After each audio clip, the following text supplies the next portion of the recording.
السلام علیکم ورحمۃ اللہ وبرکاتہ۔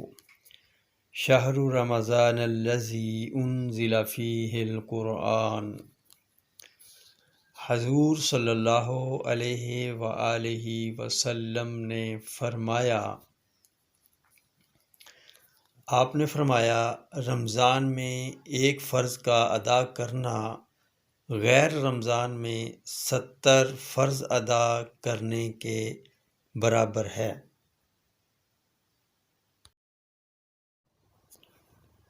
حضور صلی اللہ علیہ وسلم نے فرمایا رمضان صبر کا مہینہ ہے اور صبر کا بدلہ جنت ہے۔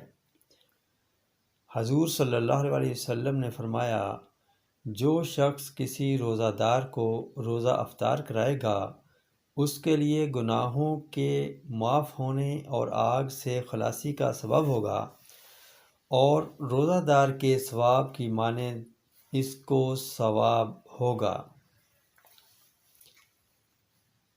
حضور صلی اللہ علیہ وآلہ وسلم نے فرمایا روزہ افطار کرانے کے لیے ایک کھجور یا ایک گھونٹ پانی یا لسی پلانا بھی ثواب کا باعث ہے۔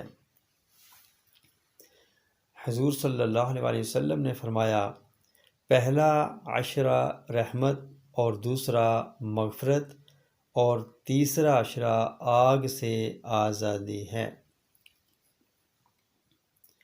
حضور صلی اللہ علیہ وآلہ وسلم نے فرمایا رمضان میں 4 چیزوں کی کثرت رکھا کرو، 2 چیزیں یہ ہیں کلمہ طیبہ اور استغفار سے اللہ کو راضی کرو، دوسری 2 چیزیں یہ ہیں جنت کی طلب کرو، آگ سے پناہ مانگو۔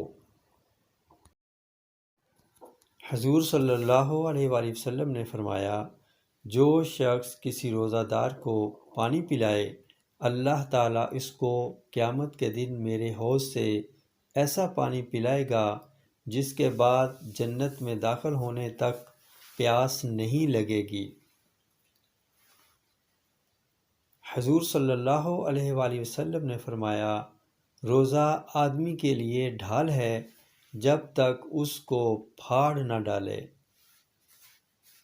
حضور صلی اللہ علیہ وسلم نے فرمایا جو شخص لیلۃ القدر میں ایمان کے ساتھ اور ثواب کی نیت سے عبادت کے لیے کھڑا ہوا اس کے پچھلے تمام گناہ معاف کر دیے جاتے ہیں۔ حضور صلی اللہ علیہ وآلہ وسلم نے فرمایا لیلۃ القدر 1000 مہینوں سے افضل ہے۔ حضور صلی اللہ علیہ وآلہ وسلم نے فرمایا لیلۃ القدر کو آخری عشرے کی طاق راتوں میں تلاش کرو۔ اللہ تعالیٰ عمل کی توفیق عطا فرمائے۔ ویڈیو پسند آئے تو لائک، شیئر اور سبسکرائب ضرور کیجیے۔ السلام علیکم ورحمۃ اللہ وبرکاتہ۔